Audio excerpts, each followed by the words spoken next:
सूर्योदय हो रहा है। गंगा की धारा नित्य की तरह बह रही है। आज सूर्य की किरणों में है एक अलौकिक दिव्यता। गंगा की धारा में है अद्भुत आकर्षण। विश्वास नहीं होता तो लिए चलते हैं उन हजारों व्यक्तियों के पास जिनके हृदय में एक उमंग है, उल्लास है, कुछ नया करने की अकुलाहट है।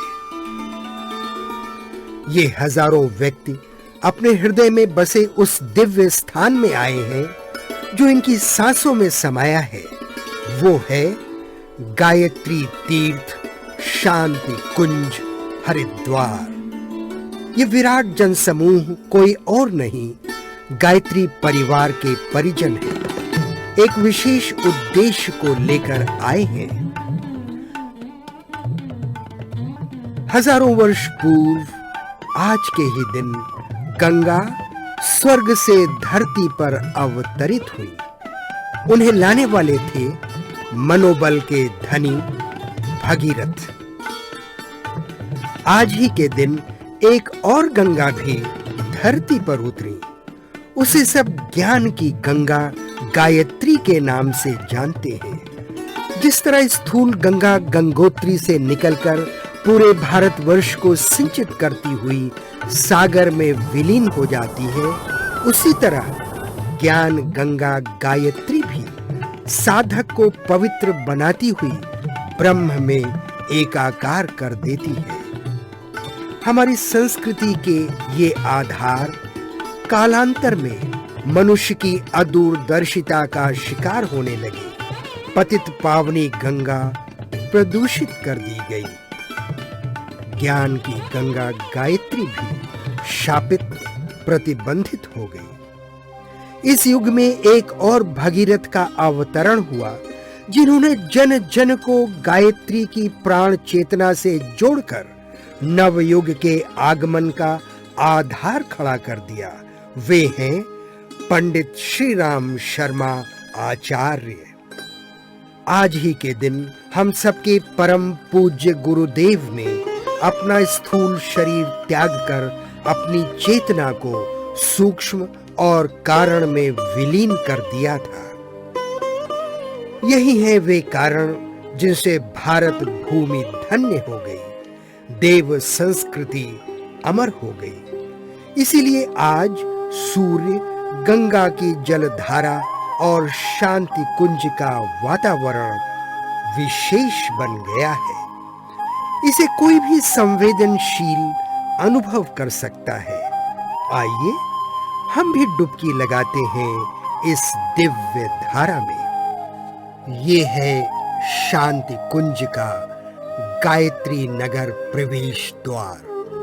परिजन स्वागत कक्ष की ओर बढ़ रहे हैं। यहाँ इन अतिथियों का पंजीयन किया जा रहा है।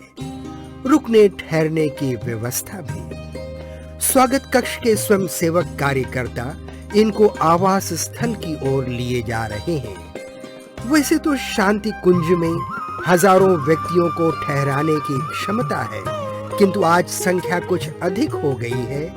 इसके लिए कुछ लोगों को कमरों में, कुछ को हॉल में और कुछ लोगों को टिन शेड में ही ठहराया गया है।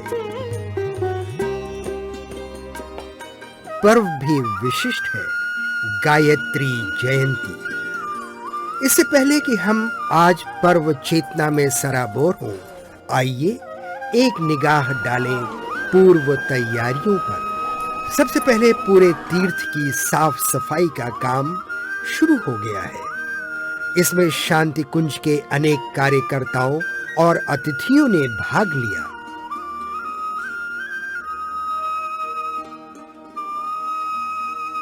इन स्वयं सेवकों के मन में किस प्रकार के भाव उठ रहे हैं, आइए उन्हीं से पूछते हैं।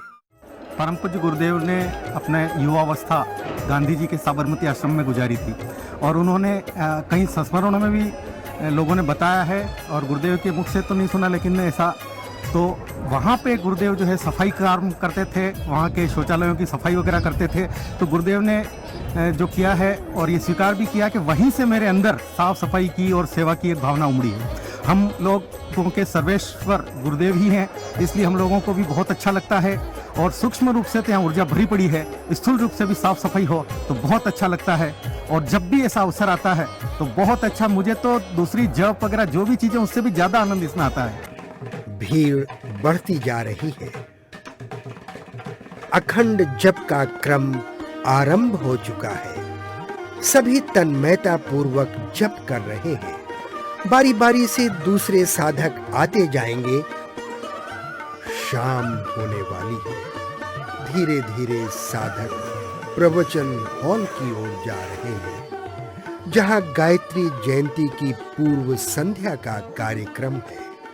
इसमें परिजनों को तीर्थ का विशेष संदेश दिया जा रहा है। 10 दिशाओं में युग युग से गूंज रही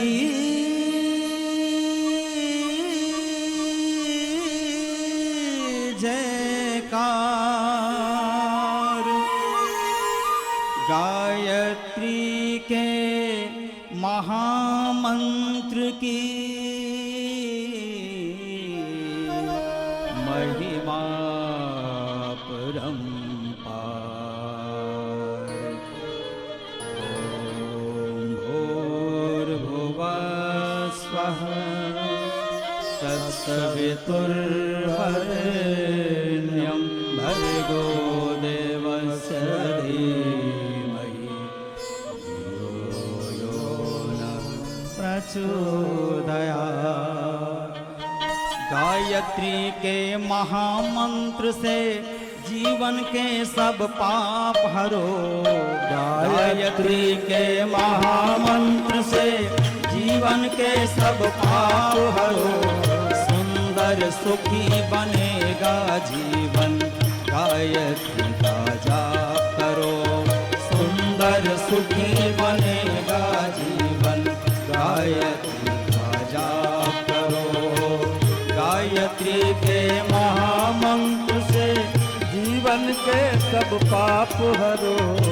गायत्री के महामंत्र से जीवन के सब पाप हरो। सुंदर सुखी बनेगा जीवन, गायत्री का जाप करो। सुंदर सुखी बनेगा जीवन, गायत्री का जाप करो।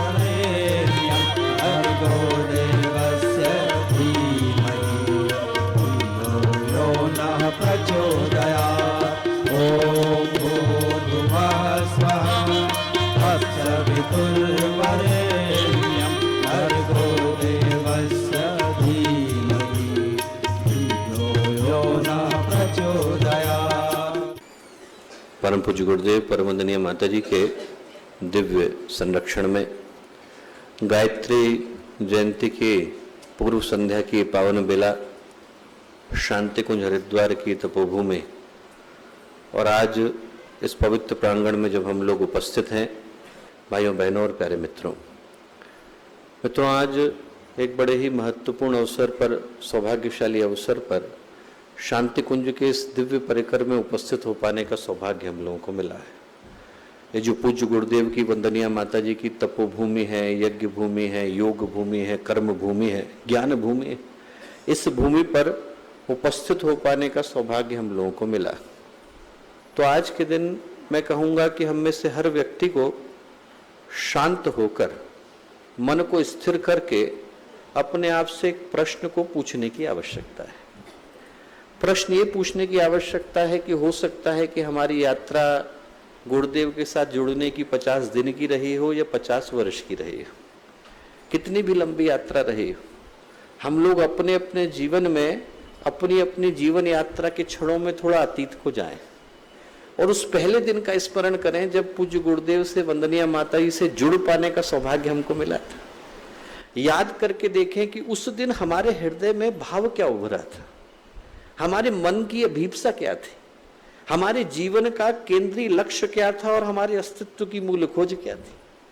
यदि हम लोग अपने अपने जीवन की समीक्षा करके देखें, उस पहले क्षण का स्मरण करके देखें जब हमारे हृदय में गुरुदेव ने आकर के आधिपत्य किया था, उस दिन का यदि हम लोग स्मरण करके देखें, आज चाहे कुछ भी बन गए, हम लोग प्रशासनिक दायित्व को संभाल रहे हों, हम लोग संगठनात्मक दायित्व को संभाल रहे हों, मुख्य प्रबंधक ट्रस्टी बन गए हों, भारतीय संस्कृति ज्ञान परीक्षा को देखते हों, उपजोन को देखते हों, या किसी प्रज्ञा मंडल, युवा मंडल, महिला मंडल को देखते हों, आज चाहे कोई सा भी दायित्व, कोई सा भी कर्तव्य हमारे पास हो, यदि हम लोग अपने उस पहले क्षण का स्मरण करके देखें और इस प्रश्न का उत्तर ढूंढना चाहें, तो हम लोग पाएंगे कि उस पहले दिन हमारे हृदय के अंदर एक ही आवाज उठी थी, और आवाज ये उठी थी कि जो साधना का पथ है, जो आत्मिक प्रगति का पथ है, उस पथ पर हमें उत्कर्ष मिल सके। जो अंदर की आवाज थी, जो अंदर की छटपटाहट थी, जो अंदर की बेचैनी थी, जो अंदर की पुकार थी, वो एक ही थी कि साधना के पथ पर आगे बढ़ने की चाहत। इसके बगैर पूज्य गुरुदेव से, वंदनीय माताजी से जुड़ने का आधार क्या हो सकता है? जब इस युग के महानतम तपस्वी के साथ जुड़ने का एक अवसर हम लोगों को मिले, इस युग के विश्वामित्र के साथ जुड़ पाने का सौभाग्य हम लोगों को मिले, तो मैं कहूंगा हर व्यक्ति अपने आप से पूछ करके देखे, जो यहाँ बैठा है, जो क्षेत्र में ऑनलाइन माध्यम से इस बात को सुन रहा है, वो अपने हृदय में गहरे जाकर के अपने आप से पूछने की कोशिश करे कि वो आवाज तो यही थी, वो चुंबक तो यही था जो हमें खींच करके गुरुदेव के चरणों में लेकर के आया, माता जी के पास खींच करके लाया। वही एक आवाज थी जिसने हमें उनसे जुड़ने के लिए बाध्य किया, विवश किया। गायत्री जयंती का दिन आ पहुंचा।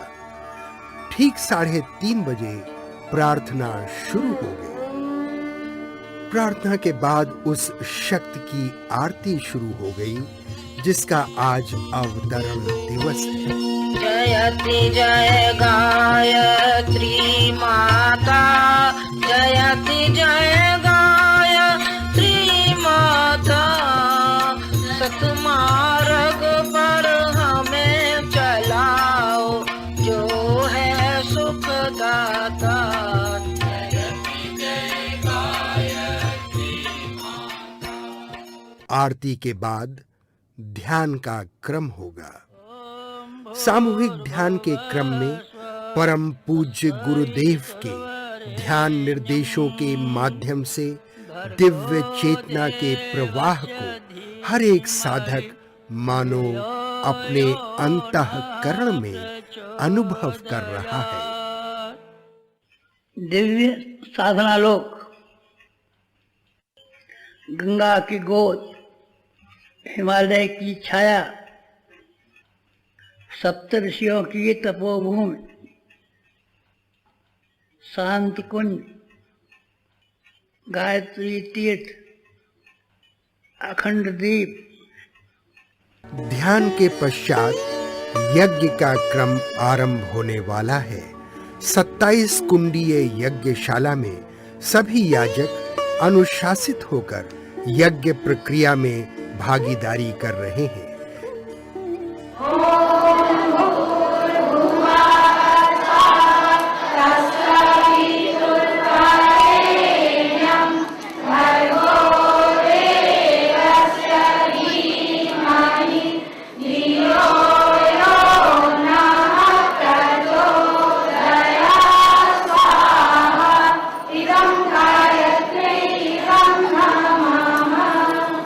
इसी के साथ एक और विशिष्ट क्रम आरंभ होने वाला है, गायत्री की मंत्र दीक्षा।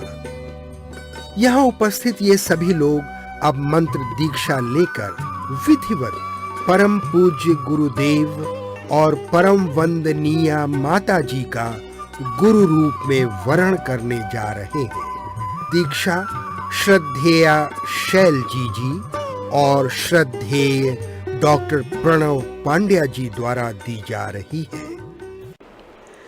भावना करेंगे वो क्षण जिसको आप आज तक बोलते रहे, वो मंत्र बन के आपके जीवन का कायाकल्प करने जा रहा है।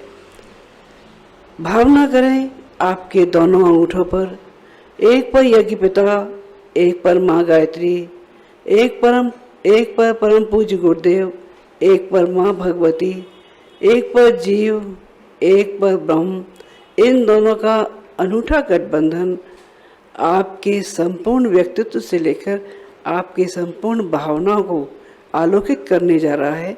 गायत्री मंत्र हमारे साथ टुकड़ों में दोहराएंगे। ओम भूर्भुवः स्वः तत् सवितुर्वरेण्यं भर्गो देवस्य धीमहि धियो यो नः प्रचोदयात्। ओम भूर्भुवः स्वः तत् सवितुर्वरेण्यं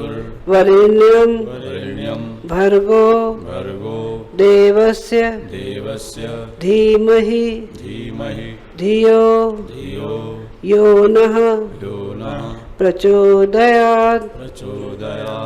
ओम भूर्भुवः स्वः तत् सवितुर्वरेण्यं भर्गो देवस्य धीमहि धियो यो नः प्रचोदयात्। ओम भूर्भुवः स्वः तत् सवितुर्वरेण्यं भर्गो देवस्य धीमहि धियो यो नः प्रचोदयात्। ओम भूर्भुवः स्वः तत् सवितुर्वरेण्यं भर्गो देवस्य धीमहि धियो यो नः प्रचोदयात्। आइए अब चलते हैं ऋषि युग्म के समाधि स्थल की ओर, जिसे सजल श्रद्धा प्रखर प्रज्ञा के नाम से हम जानते हैं। वंदनीय माता भगवती देवी शर्मा और पूज्य गुरुदेव पंडित श्रीराम शर्मा आचार्य की चेतना यहाँ निरंतर विद्यमान रहती है। अब सारी गतिविधियों का केंद्र बन गया है शांति कुंज का सभागार। पवित्रः पवित्रो वा सर्वावस्थांगतोऽपि वा यः स्मरेत् पुण्डरीकाक्षं स बाह्याभ्यन्तरः शुचिः। ॐ पुनातु पुण्डरीकाक्षः पुनातु पुण्डरीकाक्षः पुनातु। चंदन धारणम। श्रद्धेय जी श्रद्धे को तिलक कर रहे हैं, श्रद्धेय जी को कर रहे हैं। इसी क्रम में जो यजमान यहाँ पर पूजन कर्म पर्व का कर रहे हैं, एक दूसरे का सम्मान करें, तिलक लगाएं। ओम चंदनस्य महत्पुण्यं पवित्रं पापनाशनम् आपदां हरते नित्यं लक्ष्मीस्तिष्ठति सर्वदा। गन्धद्वारां दुराधर्षां नित्यपुष्टां गरीषिणीं ईश्वरीं सर्वभूतानां काम्यो बहवै श्रियं। कलश पूजनम। पुष्प क्षतांत में लेकर के भगवान कलश, देव कलश, शक्ति कलश बंदने माता जी के पावन कक्ष में दिव्य कलश की स्थापना है। हाथ जोड़ें, सभी परिजन भाव श्रद्धा पूर्वक पूजन में संलग्न रहे। ओम तत्वायामि ब्राह्मणा वन्दमानः तदा शास्ति यजमानो हविर्भिः अहेरमानो वरुणे हवोद्युषग्वं समान आयु प्रमोषि ओम मनो ज्योतिर्जुषतामाजस्य बृहस्पति यज्ञमिमं तनोत्करिष्टं यज्ञग्वं समिमं दधातु विश्वे देवासह्यमादयन्तामो प्रतिष्ठा ओम वरुणाय नमः आवाहयामि स्थापयामि ध्यायामि ओम पंचनद्यः सरस्वती मपियन्ति सश्रुतसः सरस्वती तु पंचधा सोदेशे भवत्सरिता ओम गंगायै नमः आवाहयामि स्थापयामि ध्यायामि। बोलो गंगा मैया की जय।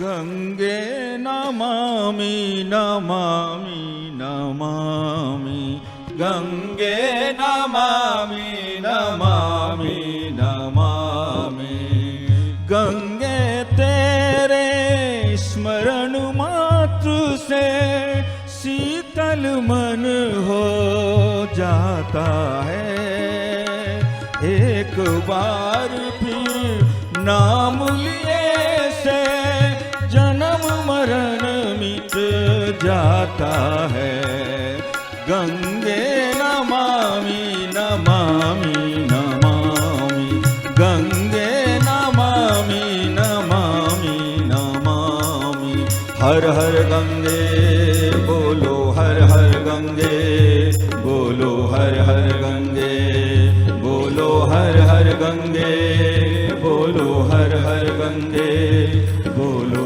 हर हर गंगे बोलो हर हर गंगे बोलो हर हर गंगे। गंगा गायत्री के साथ सभी देव शक्तियों को हाथ जोड़कर नमन, भाव श्रद्धा पूर्वक पूजन। ओम सर्वेभ्यो देवेभ्यो नमः आवाहयामि स्थापयामि आसनम समर्पयामि। आसन के लिए श्रद्धेय पुष्प अर्पित कर रहे हैं। सभी परिजन साथ में पूजन में सहयोग भावनात्मक करें। पाद्यम समर्पयामि अर्घ्यम समर्पयामि आचमनम समर्पयामि स्नानं समर्पयामि वस्त्रोपवस्त्रं समर्पयामि यज्ञोपवीतं समर्पयामि गंधम विलेपयामि। गुरु सत्ता को तिलक करते हैं। अक्षतान समर्पयामि धूपम आग्रापयामि दीपम दर्शयामि। दीपक जल रहा है, ध्यान करें। नैवेद्यम निवेदयामि। मधुरता का समावेश हो, नैवेद्य अर्पित है। तांबूल पूगी फलानि समर्पयामि। पान सुपारी मुख शुद्धि के लिए अर्पित करते हैं। द्रव्य दक्षिणाम समर्पयामि। अपने धन शक्ति को पवित्र करने के लिए अंशदान के रूप में भगवान को द्रव्य दक्षिणा अर्पित करते हैं। सर्वाभावे अक्षतान् समर्पयामि ततो नमस्कारं करोमि। कण कण में व्याप्त जग जग जग पावनी गंगा का ध्यान करते हुए गुरु सत्ता के महाप्रयाण के पावन दिन माँ भगवती गायत्री की जन्म जयंती का ध्यान करते हुए तीनों शक्तियों को श्रद्धापूर्वक नमन। ओम नमो अनंताय सहस्रमूर्तये सहस्रपादाक्ष शिरोरुबावे सहस्रनाम्ने पुरुषाय शाश्वते सहस्रकोटि युगधारिणे नमः। सहस्र हरिणे नमः। स्वस्ति वाचनम। अक्षत पुष्प जल लेकर के श्रद्धा, निष्ठा, समर्पण और विश्वास का प्रतीक ये तीनों पदार्थ हैं। दाहिने हाथ में रखें, बायां हाथ नीचे लगाएं, कमर सीधी करके बैठें।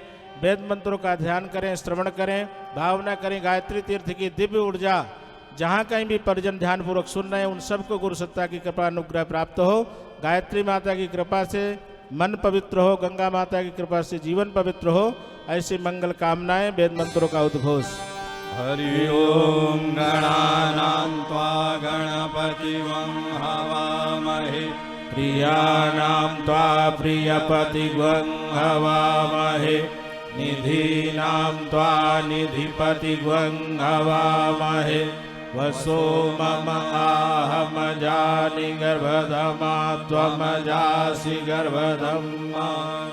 ॐ स्वस्ति न इन्द्रो वृद्धश्रवाः स्वस्ति नः पूषा विश्ववेदाः स्वस्ति नस्तार्क्ष्यो अरिष्टनेमिः स्वस्ति नो बृहस्पतिर्दधातु। ॐ पयः पृथिव्यां पयोषधीषु पयो दिव्यन्तरिक्षे पयोधाः पयस्वतीः प्रदिशः सन्तु मह्यम्मा। ॐ विष्णोरराटमसि विष्णोः स्नप्त्रिस्थो विष्णोः शूरसि विष्णो दुवोऽसि वैष्णवमसि विष्णवे त्वा। ॐ अग्निर्देवता वातो देवता सूर्यो देवता चंद्रमा देवता वसवो देवता रुद्रा देवता आदित्या देवता मरुतो देवता विश्वे देवा देवता बृहस्पतिर्देवतेन्द्रो देवता वरुणो देवता। ॐ द्यौः शान्तिरन्तरिक्षगं शान्तिः पृथिवी शान्तिरापः शान्तिरोषधयः शान्तिः वनस्पतयः शान्तिर्विश्वे देवाः शान्तिर्ब्रह्म शान्तिः सर्वगं शान्तिः शान्तिरेव शान्तिः सामा शान्तिरेधि। ॐ विश्वानि देव सवितर्दुरितानि परासुव यद्भद्रं तन्न आसुव। ॐ शान्तिः शान्तिः शान्तिः सर्वारिष्ट सुशान्तिर्भवतु। पर्व पूजन का क्रम में संकल्प होता है। अंत में सभी परिजन गायत्री साधना का संकल्प और परम बंदनी माता जी की जन्म शताब्दी अखंड दीपक की पावन जन्म शताब्दी के क्रम में अपने मन में संकल्प करेंगे। जो अपने क्षेत्र में जितना जो गायत्री जयंती के पावन अवसर पर पावन पर्व में जो परिजन जो साधनात्मक आंदोलन को गति दे रहे हैं, जो जिस क्रम में हैं उसके लिए संकल्पित होंगे। पुष्प अक्षत हाथ में रखें। ओम विष्णुर्विष्णुर्विष्णु श्रीमद्भगवतो महापुरुषस्य विष्णुराज्ञा प्रवर्तमानस्य आद्य श्री ब्राह्मण द्वितीय परार्धे श्री श्वेत 12 कल्पे वैवस्वत मन्वन्तरे भूर्लोके जम्बूद्वीपे भारतवर्षे भरतखंडे आर्यावर्तिक देशांतर्गते हरिद्वार पुण्य क्षेत्रे भागीरथ्या पश्चिमे तटे शांति कुंज गायत्री तीर्थस्थले विक्रम संवत्सरे मासा नाम मासोत्तमे मासे ज्येष्ठ मासे शुभे शुक्ल पक्षे दशमी तिथौ भौमवासरांतायाम अमुक गोत्रोत्पन्ना भारद्वाज गोत्रोत्पन्ना अपना अपना नाम लेकर के यहाँ से मंत्र को सभी साधक परिजन दोहराएंगे। नामाहम युग शक्ति महाप्रज्ञा गायत्री अवतरण पर्वणि त्रिपदा साधना नाम स्वयं संपादयितुम अद्य प्रभृति च मन संकल्पित लघु अनुष्ठान 24 शास्त्राणि और बड़ा अनुष्ठान जिनके मन में हो, मन में संकल्प करें। मन संकल्पित मन संकल्पित जप संख्या का नाम जग संख्या नाम एतत् साधनायाम साधनायाम नियुक्तुम श्रद्धा पूर्वकम संकल्पम अहम वयम करिष्ये। मस्तक से लगाए, पूजा वेदी पर समर्पित करें, हाथ जोड़ें, गुरु सत्ता को प्रणाम करें। ओम नमो स्तनंताय सहस्रमूर्तये सहस्रपादाक्ष शिरोरुबावे सहस्रनाम्ने पुरुषाय शाश्वते सहस्रकोटि युगधारिणे नमः। सहस्रकोटि युगधारिणे नमः। आइए प्रथम गीत में हम सुनते हैं इस गंगा के अवतरण दिवस पर सहज गुरु सत्ता का ध्यान हो रहा है और उनकी याद में हम अपने आप को डुबो दें, अपने आप को उनके अंदर मिला दें, हम खो जाएं। आइए प्रस्तुत ये गीत श्रवण करें। गुरुर् ब्रह्मा गुरुर्विष्णु गुरुर्देव महेश्वर गुरुर् साक्षात् परब्रह्म तस्मै श्री गुरुवे नमः। नमोस्तु गुरुवे तस्मै गायत्री रूपिणे सदा यस्य वाग्मृतं हन्ते दिशं संसार संजकम् विषं संसार संजकम्।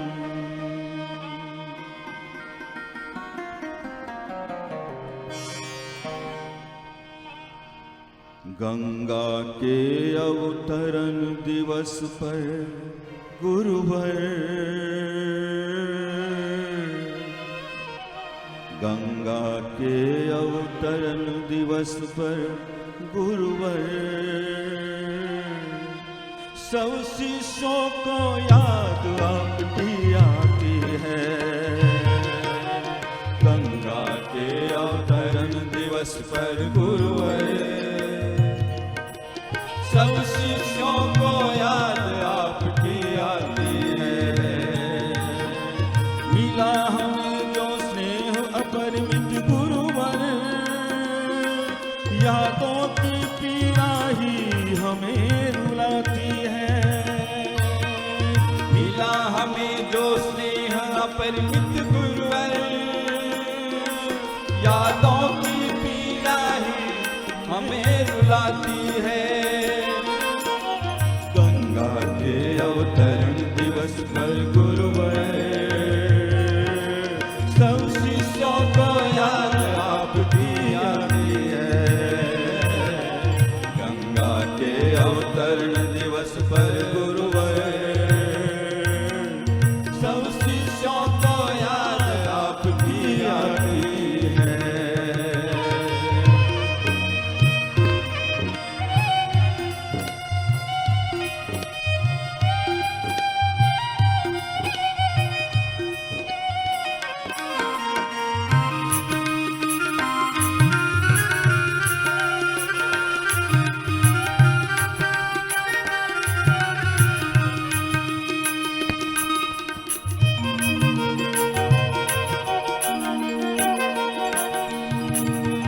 भागीरथ बन लाए हिमनद गंगा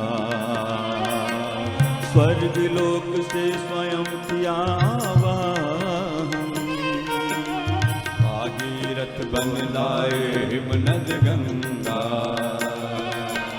स्वर्ग लोक से स्वयं किया आवाहन। महाकाल बन जटा जूट में धारे सगर सुतों के तुम ही हो भवतारण। ओम नमः शिवाय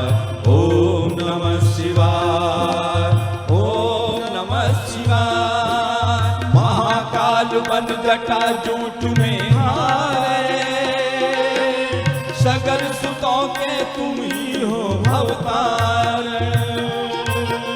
निर्मल अविचल अविरल धारा करने माँ गंगा भक्तों को आज बुलाती है। निर्मल अविरल अविचल धारा करने माँ गंगा भक्तों को आज बुलाती है। गंगा के अवतरण दिवस पर गुरुवर सब शिष्यों को याद आपकी आती है। गंगा के अवतरण दिवस पर गुरुवर सब शिष्यों को याद आपकी आती है। सभी कमर सीधी कर लें, दोनों हाथ नमस्कार की मुद्रा में, और हमारे साथ साथ गायत्री मंत्र। ओम भूर्भुवः स्वः तत्सवितुर्वरेण्यं भर्गो देवस्य धीमहि धियो यो न प्रचोदयात्। ओम गुरुर्ब्रह्मा गुरुर्विष्णु गुरुरेव महेश्वर गुरु साक्षात् तस्मै श्री गुरुवे नमः। अखंडमंडलाकारं व्याप्तं येन चराचरं तत्पदं दर्शितं तस्मै श्री गुरुवे नमः। मातृवत् लालयित्री च पितृवत् मार्गदर्शिका नमोस्तु गुरुसत्तायै श्रद्धा प्रज्ञायुता च। देश विदेश से आए हुए हमारे सभी धर्म प्रेमी भाइयों, इस परिसर में यहाँ खुद वंदनीय माता जी और परम पूज्य गुरुदेव रहे, और हमने उनको चलते देखा, घूमते हुए देखा, हमने उनके शब्द सुने, उन्हीं के मुंह से, उन्हीं के सामने। उन्होंने हमें गढ़ा, उन्होंने हमें लिखना सिखाया। मैं मेडिसिन में डॉक्टर हूँ, एमडी हूँ, तो मैंने ये सोचा कि मैं शायद नहीं लिख पाऊँगा क्योंकि मुझे हिंदी इतनी अच्छी नहीं आती थी। पर गुरुदेव ने कहा तुमके जन्म के बाद तुरंत बाद इंग्लिश बोलने लगे थे। मैंने कहा नहीं गुरुदेव। तो बोले तो याद करो, तो वापस है, सब कुछ ज्ञान है। और फिर धीरे से उन्होंने चपत लगा दी यहाँ पे सिर पे। उसके बाद से फिर मैंने जो लिखना चालू किया तो लिखता चला गया, आज भी लिख रहा हूँ। मैं सोचता हूँ ये सारा के सारा संकल्प बल जो मेरे को मिला, ये गुरुदेव ने अपने हाथ के स्पर्श से दे दिया। आज हम सबको गंगा की गोद हिमालय की छाया में बैठकर गायत्री जयंती मनाने का एक सौभाग्य प्राप्त हो रहा है। ये महत्वपूर्ण है कि तीर्थ क्षेत्र में आगमन बहुत ही पुण्यों का फल होता है। आप में बहुत सारे लोग आए हैं, जो आए हैं उनको बताना चाहता हूँ, आपका आना आपके पुण्यों का फल है। और पुण्य कैसे बनते हैं? पुण्य बनते हैं प्रारब्ध के नष्ट होने से। आपके प्रारब्ध नष्ट हो रहे हैं धीरे धीरे। गायत्री का संबंध, गायत्री जयंती का संबंध, गायत्री साधना का संबंध दोनों से है, हिमालय से भी और गंगा से भी। गंगा की गोद, हिमालय की छाँव। गंगा दशहरा के दिन दोनों शुभ घटनाएं घटित हुई। गंगा की धारा का हिमालय के क्षेत्र से शिवालिक की पहाड़ियों से होते हुए नीचे उतरना, अभी भी आप देख लीजिए उसका जो रूट है बिल्कुल वैसे ही। जनजीवन तक, गंगा सागर तक गमन, प्रवाहित होना, और गायत्री का भी साधना की गहनताओं में, उच्च स्तरीय चेतनाओं में, चेतना के क्षेत्रों से अवतरित होकर के जनमानस के जीवन में प्रवेश होना, ये दोनों घटनाएं एक साथ हुई, गंगा भी और गायत्री भी। जब हम ये बात कहते हैं गायत्री मंत्र की, स्वाभाविक रूप से युग ऋषि का स्मरण हो आता है, उनकी याद आती है।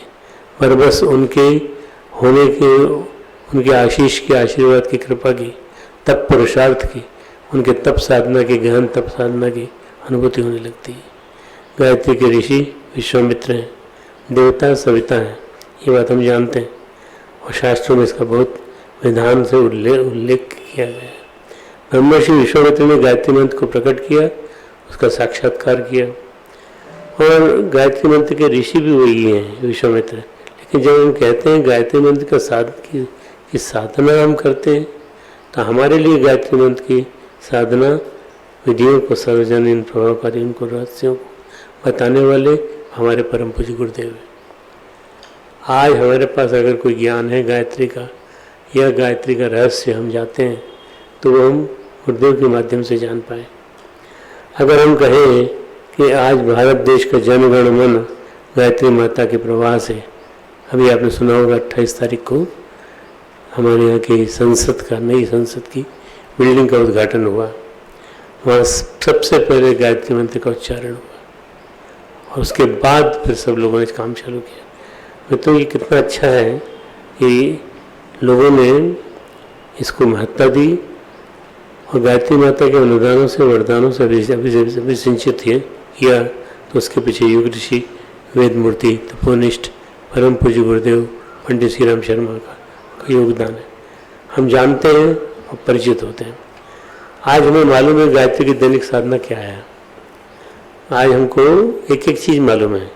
गायत्री की 9 दिवसीय अनुष्ठान विधि में मालूम है, 40 दिवसीय अनुष्ठान विधि में मालूम है, गायत्री की पुरस्चरण विधि में मालूम है। नहीं मालूम है किताब ले लो, पढ़ लो उसको, उसमें क्या है। हमें ये ज्ञान है क्यों? क्योंकि हमने उनके द्वारा जाना है। किसी शक्तिशाली पुरुष से जिसके पास ज्ञान की शक्ति हो और अंदर से बाहर तक चट्टान की तरह से कठोर बना हो, फिर भी भाव संवेदना से भरा हो, ऐसे हमारे गुरु थे। उन्होंने हमें गायत्री मंत्र, जीवन को गायत्री मंत्र के रूप में दिया। उन्होंने हमें बताया, उन्होंने अनुभव कराया, हमने देखा, जाना, अनुभव किया कि माँ गंगा हमारे लिए, हम सबके लिए दायिनी अमृत धारा है। और गायत्री हम सबके लिए गुरुदेव ने इसलिए ला के दी है कि हम अपने प्रारब्ध को ठीक कर सकें। गायत्री मंत्र के जितने भी गोपनीय रहस्यमय अनुभूतियाँ हैं, सत्य हैं, उन्होंने बताया। प्रारंभिक से लेकर, प्राथमिक से लेकर गायत्री की रहस्यमय साधनाओं को उन्होंने हमें क्या जानकारी दी। गायत्री हमारे लिए जीवन विद्या है। ओम भूर्भुवः स्वः तत्सवितुर्वरेण्यं भर्गो देवस्य धीमहि धियो यो नः प्रचोदयात्।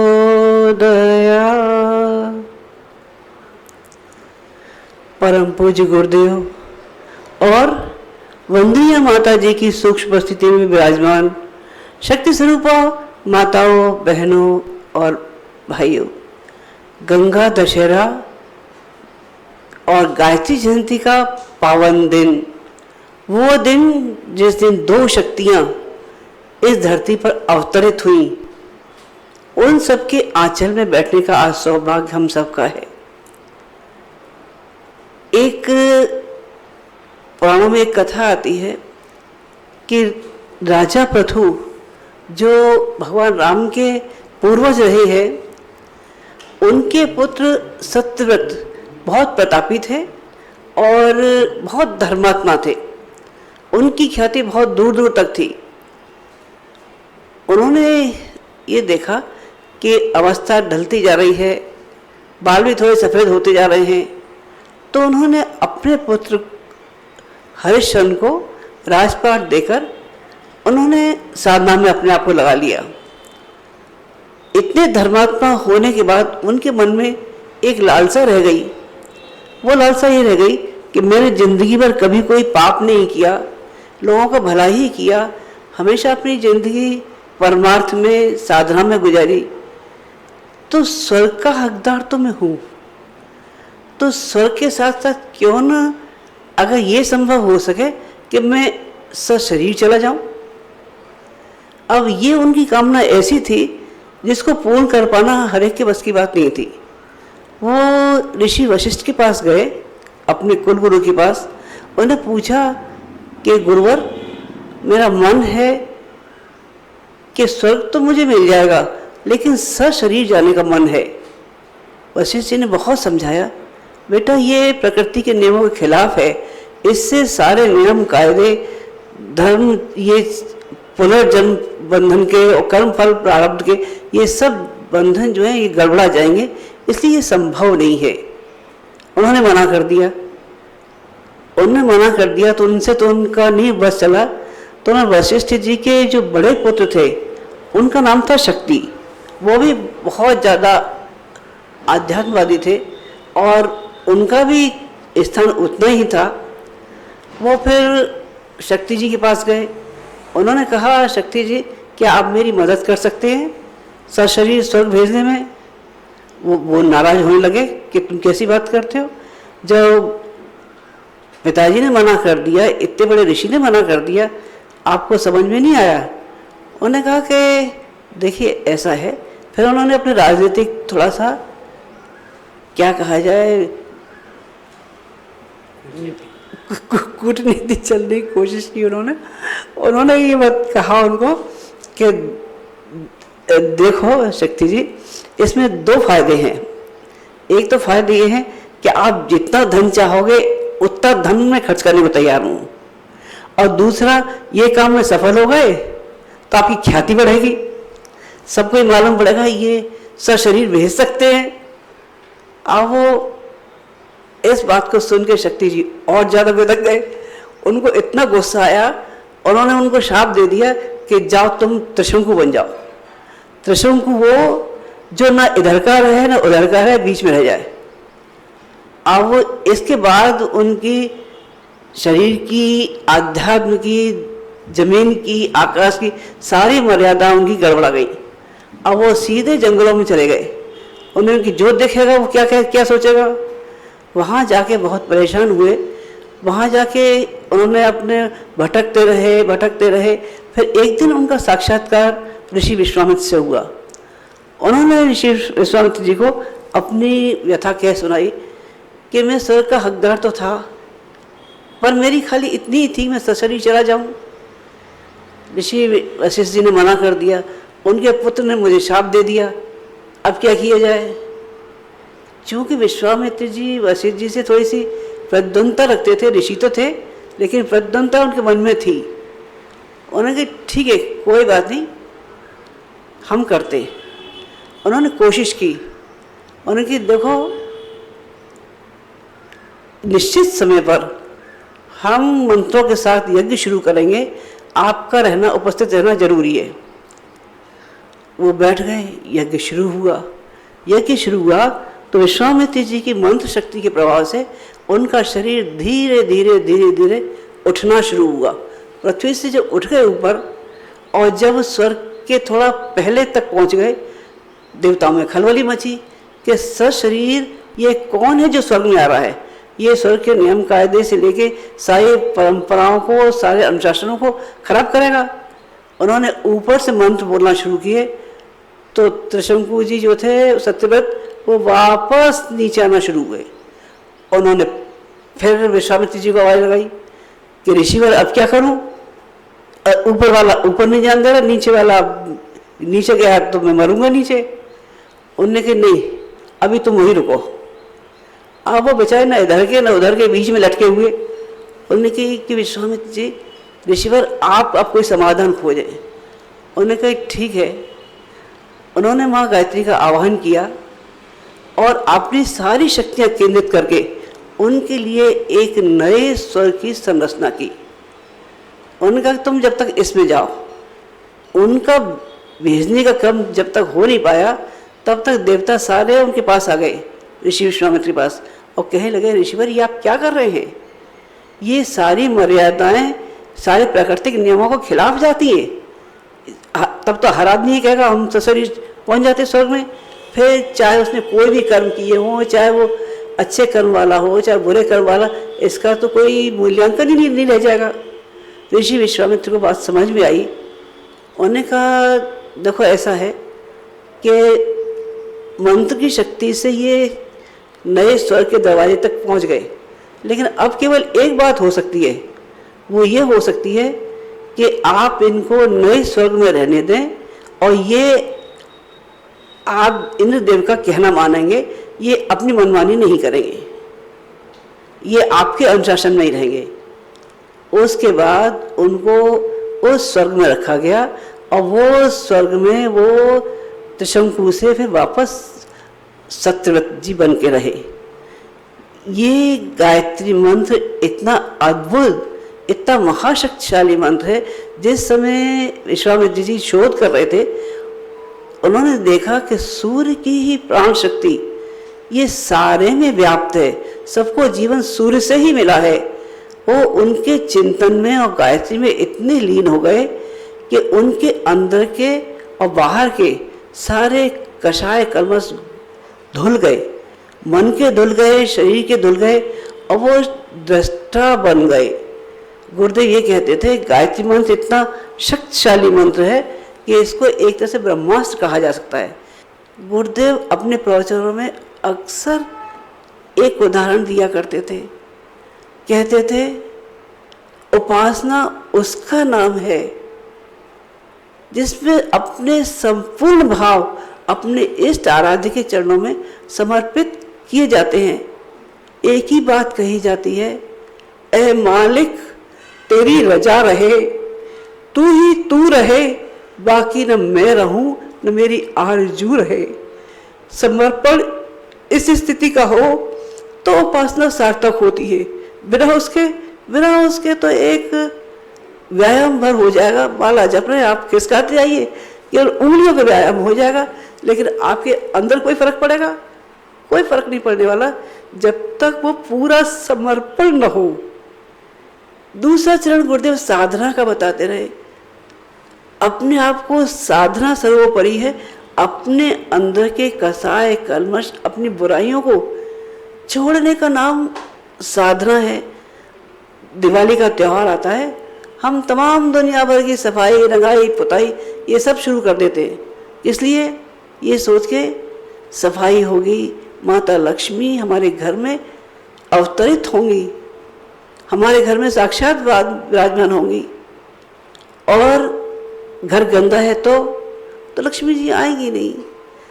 वो लक्ष्मी जी एक दिन के लिए जो आपके घर में आने वाली थी, उसके लिए आप इतनी रंगाई पुताई करते रहे, लेकिन अगर ईश्वर साक्षात आपके अंतरंग में आना चाहता है, जीवन में आना चाहता है और मन मैला है, कहाँ बिठा सकेंगे? माता जी के गीत आपने सुने होंगे, उसमें एक गीत है, कोठरी मन की सदारक साफ बंदे, कौन जाने कब स्वयं प्रभु आन बैठे, तुम बुलाते हो उसे यदि भावना से, कौन जाने कब निमंत्रण मान बैठे।